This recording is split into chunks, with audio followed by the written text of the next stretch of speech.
for the Susan Taylor Podcast, where we discuss the yoga of mind, medicine, and healing. Author of Feeling Good Matters, Sexual Radiance, and the Vital Energy Program, Dr. Taylor imparts authentic knowledge and practical tools that inspire, educate, and empower us to be a healing force for positive change. So join us and take your life and our planet to the next level.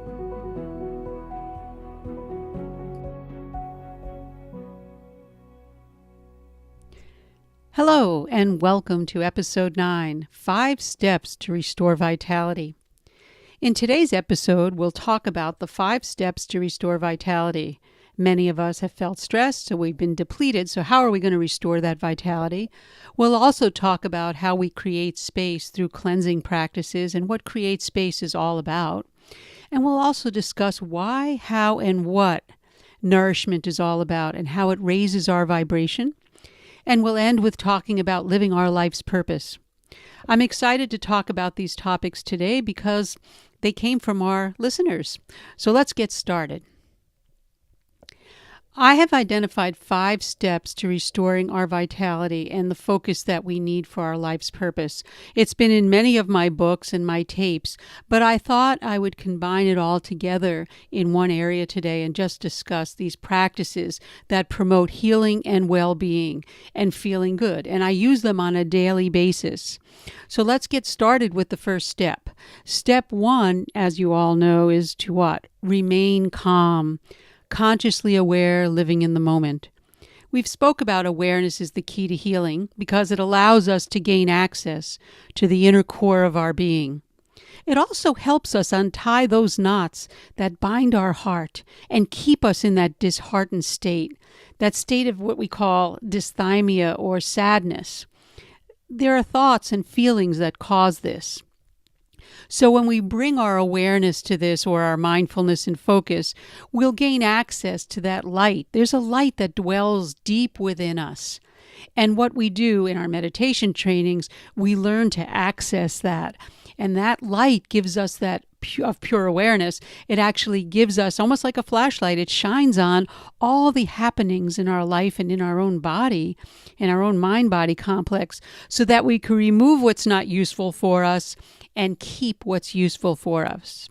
So all of this can happen when we really truly remain calm, which means totally relaxed. We cannot gain access to our awareness if our body, mind, our senses, our emotions, even our spiritual being is tense. We must practice relaxation on all those 5 levels. So here I'm defining remaining calm as being in that state of awareness, in that state where we become the witness, the one who is the observer, not the object of observation, nor the process of observation itself. It's the one who's observing. So that's what pure awareness implies. It implies that the observer is the one who's doing the breathing, thinking, listening, and not to be mistaken for the object. So what I mean by that is the body is doing the breathing. No, it's the observer who's watching the breathing that's happening in the body.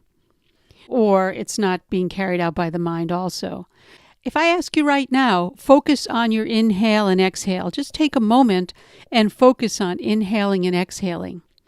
And just tell me how far does your breath travel into your body on an inhale, and how far does it go on your exhale outside your body? Do you have that sensitivity and that awareness to feel it? Give it a try and see if you're really aware of this. And the reason why I use the breath is because breath is the key to training our awareness, since it's what brings us into the world with our first inspiration, and it's what takes us out with our last expiration.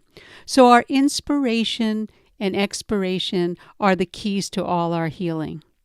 So if you have conscious awareness and control over these 2 mechanisms alone, you will master your health and healing. So again, we always do breath training in any kind of class that we talk about because it's so crucial to healing. Let's move on to step 2. Use your body as feedback. And what do I mean by that? Well, our body, we're encased in a body. In fact, who are we? It's been said that we're not the body and we're not the mind. Then what are we if we're not that? Are we the mother, the father, the teacher, the salesperson? Or are we something beyond that? We label ourselves throughout life. And it starts in childhood and it maintains itself throughout our adulthood unless we have the awareness to know better. And I've heard it said that we're 5 layers, and we're 5 layers from the most subtle, that inner light that I spoke about, and then to the gross body, our flesh, in which we live in. We need to understand all the things that take place so that we know who we are. And that's why I say we can use our body as feedback, because the body is a containment of all the energy fields that are behind that. So here in our energy fields, we're collecting all the time, we're containing, we're circulating our energy based on our identities. So if we feel that we're the great warrior, our identity becomes that, our circulation of energy becomes different. We'll breathe differently, we'll contain it differently. Or if we're feeling the victim, we're going to leak out our energy, we're not going to circulate as well. So when we learn about these types of or learn about the understanding of the 5 levels, then understanding these energy fields, we're able to peel off the layers and really see what binds us to illness. Keep in mind that we are fields of energy, as I mentioned, and it is said that we're the 5 layers from most subtle to the gross body. And if we keep this in mind, we can work with the body to discover what force fields are flowing and which are blocked. It becomes quite easy and fun for that matter. We'll learn to see how our identities leak energy and allure us from our true nature. And by using our body as feedback while practicing the awareness, we begin to discover who we are, and we're able to identify where we are without pretending to be somewhere else or someone else. We don't have to pretend anymore. We just will be. With this level of mindfulness or awareness, our inner knowledge will come forward and help us develop a strategy to heal. Remember, we all have the mixture within ourselves to heal. We have that potential force, the healing force. We just have to learn how to use it. And using our body as feedback, which I will get into in the next week's podcast more fully, is a strategy to make that happen. It just requires intention and focus that we want to heal and bring our organism, our body and mind and spiritual complex back to balance. And we have to be willing to acknowledge that no one's going to do it for us, because there is no magic bullet and there's certainly no hurry.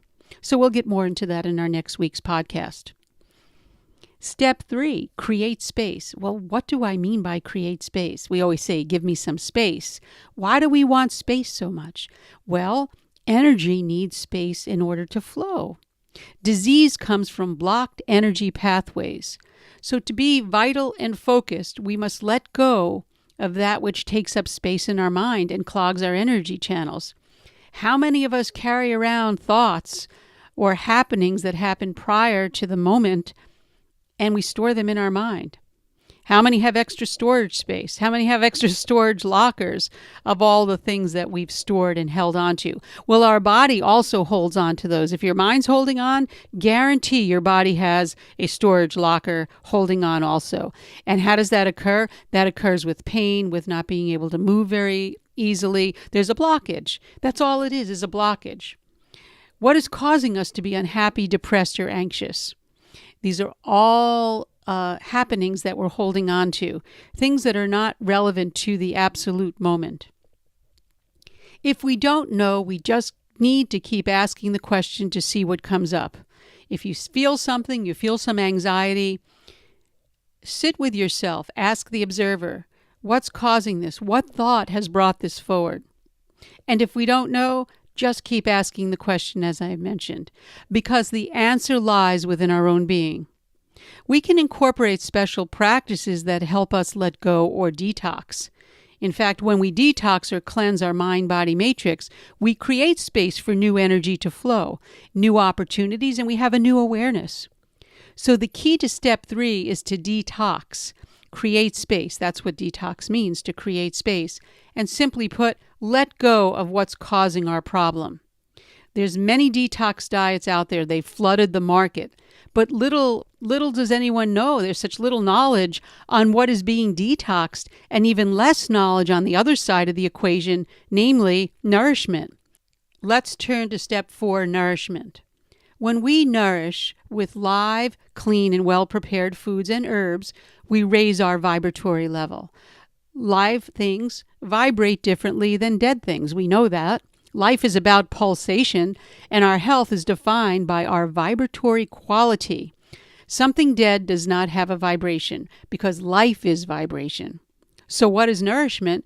To nourish, we must take into account the quality and quantity of the nutrients that the specific organism needs, meaning our body. We have cabinets full of vitamins, supplements. We have refrigerators full of food. We have supermarkets full of food. And yet we suffer from diseases of deprivation, because true nourishment has to do with nutrients, but it also has to do with the preparation of food, how food is grown, and our mental attitude towards taking in the food. Are we in that state of receiving nourishment? And for a detox program, as I mentioned in step 3, to be successful, we must, at the same time we're detoxing, cause or create some nourishment in our organism. That's simply to supply the medicine, M-E-D-I, medi, to attend to. So we attend to our gut in particular, and that's what medicine is all about, those nutrients to support our gut-brain axis. And you can go back and we have a podcast on that. Many people detox but ignore the concept of nourishment, as I mentioned. We can feed ourselves on a physical, psychological, emotional, and spiritual level by optimizing our physical, mental, and spiritual digestive capacity. Very few acknowledge nourishment beyond the macro and micro nutrients. And with the work that we're doing here with the life force, we have to certainly look beyond that into the subtle elements of what food provides. And that'll be coming in 2018.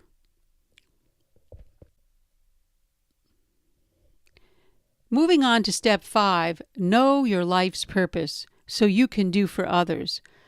One of the greatest gifts that we can have in life and the greatest joys we get is giving to others. And one of the biggest stressors is not knowing our life's purpose.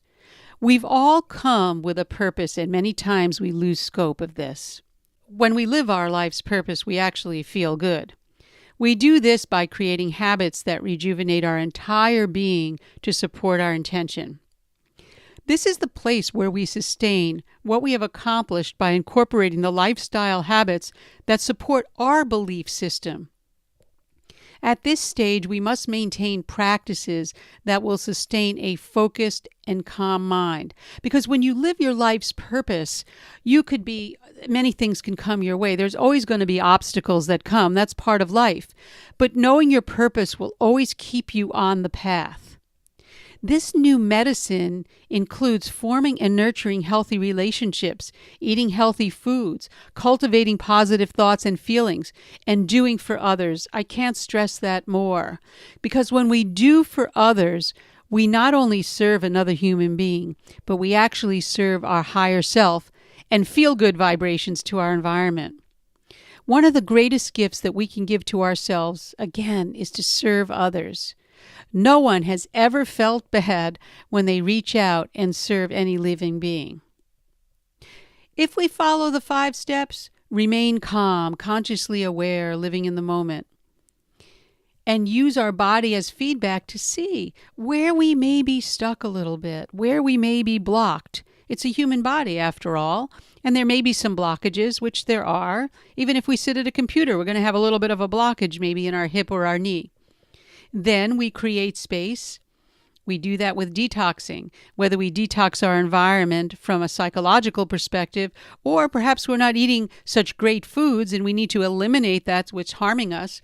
We need to create space. Remember, the mind and body are one. I say that over and over again. So what goes on in the mind is definitely printed out in the body, and what goes on in the body is going to go back and affect the mind. And the third step, raising our vibration. And vibration is a very, very interesting topic, and I can elaborate on that from the food that you eat to the company that you keep. Vibration is the key to life. And what vibration do you want to be resonating with? We all want to be resonating with a higher vibration, with clarity and purity, and live with purpose. Remain calm, use our body as feedback, create space, raise our vibration, and live with purpose. When we have all 5 of these steps, we can create an extraordinary balanced life. That is a guarantee. That brings us to the end of this episode. If you would like to be notified weekly for new podcasts, please subscribe. The Susan Taylor podcast is available on iTunes, Google Play, Stitcher, and TuneIn. Also on susantaylor.org, where you can click on the podcast to subscribe. Contact susantaylor.org if you have any questions, comments, or feedback. We've been getting feedback, and now I'm going to start incorporate that into the content. And I'd like to say one last time, thank you for listening. The Susan Taylor podcast comes out every week. And again, questions, comments, something you might want to hear, contact us at susantaylor.org. And until next time, remain calm.